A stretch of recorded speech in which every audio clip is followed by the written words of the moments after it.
करनाल में जिस तरीके से कल पत्रकार आकर्षण उप्पल की गिरफ्तारी हुई है, उसके बाद से विरोध की आवाज़ें लगातार बुलंद होती हुई दिख रही हैं। अलग अलग जिलों से प्रदर्शनों का दौर जारी है और उसी कड़ी में आज कलायत में भी पत्रकार एकता मंच के दौरान पत्रकारों का जो विरोध है वो देखने को मिला है। लगातार सरकार के विरुद्ध नारेबाजी की गई है। बाकी इस मौके पर इन लोगों का साफ तौर पर कहना है कि अभिव्यक्ति की आज़ादी पर एक बड़ा प्रहार है और अगर ऐसे ही मामले चलते रहे, क्योंकि जिस तरीके से एक आम जनता जितना विश्वास प्रधानमंत्री मोदी पर नहीं जताती, उतना विश्वास एक पत्रकार पर आम जनता को होता है। तो इसी दरमियान जब अभिव्यक्ति की आज़ादी पर इस तरीके से अंकुश लगाया जाएगा तो पत्रकार कहां जाएगा और किस तरीके से स्वतंत्रता या स्वतंत्र रूप से काम कर पाएगा, तमाम सवाल हैं। और इन्हीं सवालों के बीच तमाम पत्रकार साथियों ने आज विरोध जताया और विरोध जताते हुए क्या कुछ इन लोगों का कहना था, सुनिए। खट्टर सरकार मुर्दाबाद, मुर्दाबाद मुर्दाबाद, भ्रष्ट अधिकारी मुर्दाबाद, मुर्दाबाद मुर्दाबाद, भ्रष्ट तहसीलदार मुर्दाबाद, मुर्दाबाद मुर्दाबाद, खट्टर सरकार होश में आओ, होश में आओ, होश में आओ, करनाल पुलिस मुर्दाबाद, मुर्दाबाद मुर्दाबाद, आकर्षण उप्पल को रिहा करो,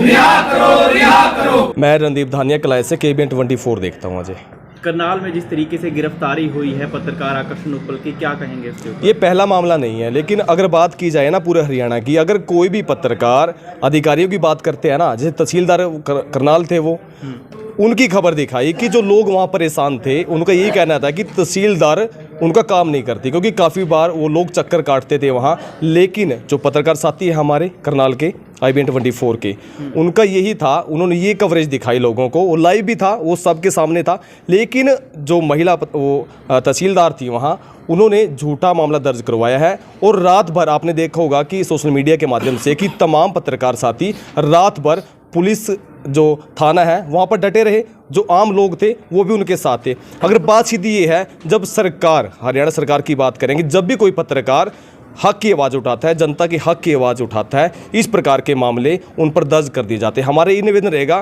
कि अगर आज़ादी की बात करते हैं ना, कि चौथा स्तंभ हमें कहा जाता है पत्रकारों को, उनको भी उनकी जो आवाज़ है उनको भी दबाने का ये सरकार काम करती है। हमारा ये निवेदन है कि अगर हम पत्रकार हैं, अगर हम जो लोगों की आवाज़, एक जरिया होता है जनता और जो अधिकारी के बीच का, जो हम जो बातें हैं वो रखते हैं, लेकिन जब भी ये पत्रकारों की जो आवाज़ है वो दबा दी जाती है। जी, हमारा निवेदन है सरकार से कि जो पत्रकार के खिलाफ झूठा मामला दर्ज किया गया है उसको निरस्त किया जाए, ताकि जो हम हैं, हमारे जो साथी पत्रकार हैं, वो भी जो आवाज़ है वो बुलंद तरीके से उठा सके। क्योंकि अगर इस प्रकार के मामले दर्ज होने लगे तो ना तो हम लोगों के बीच जा पाएंगे, ना जो अधिकारियों की बात है, जो अधिकारी मनमानी करते हैं, उनकी हम बात और जनता के बीच नहीं पहुंचा पाएंगे। लेकिन अगर पहुंचाई बात, उनके खिलाफ हमने बोला, पत्रकारों ने अगर अधिकारियों के खिलाफ बोला, तो इस प्रकार के मामले वो दर्ज कर दिए जाते हैं।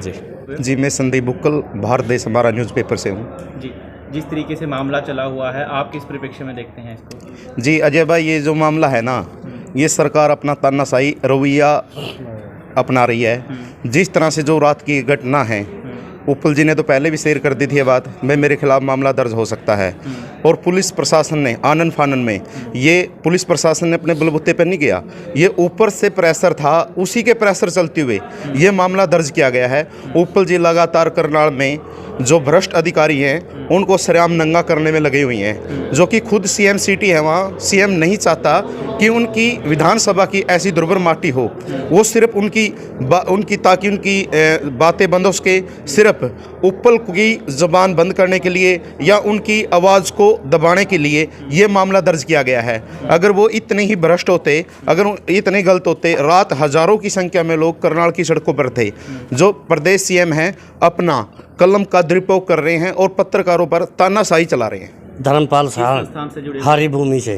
जी, जिस तरीके से मामला आपके भी संज्ञान में आएगा, क्या आप मानते हैं वाकई की अभिव्यक्ति की आज़ादी पे एक तरीके से प्रहार है ये सरकार और सभी जो भी सेंटर की सरकार है, चाहे हरियाणा की है, वो सब कहते हैं कि ये चौथा स्तंभ है। तो ये चौथा स्तंभ है। हम जो समझो 4 भाई हैं, चारों भाई, 3 भाई तो बहुत बड़े मज़े से रहते हैं, लेकिन जो चौथा भाई है नहीं, इसके गल में अंगूठा देने लग रही है सरकार। जब हम किसी करप्ट अधिकारी या किसी ठेकेदार के जो भी करप्शन करते हैं, जो भी भ्रष्टाचार के अधिकारी हैं, चाहे वो ठेकेदार है, हम उसकी कवरेज के लिए जाते हैं तो उन लोगों की शिकायत पे जाते हैं, हमें कोई उसकी लिखित में रूप में कोई नहीं बुलाता, हमें कॉल करते हैं कि भाई ऐसे ऐसे यहाँ पर धांधली हो रही है, हम जाते हैं। ऐसे में तो हम पे हर कोई आदमी FIR दर्ज करवा देगा। तो ये चौथा स्तंभ तो फिर ख़त्म होने की कगार पे है।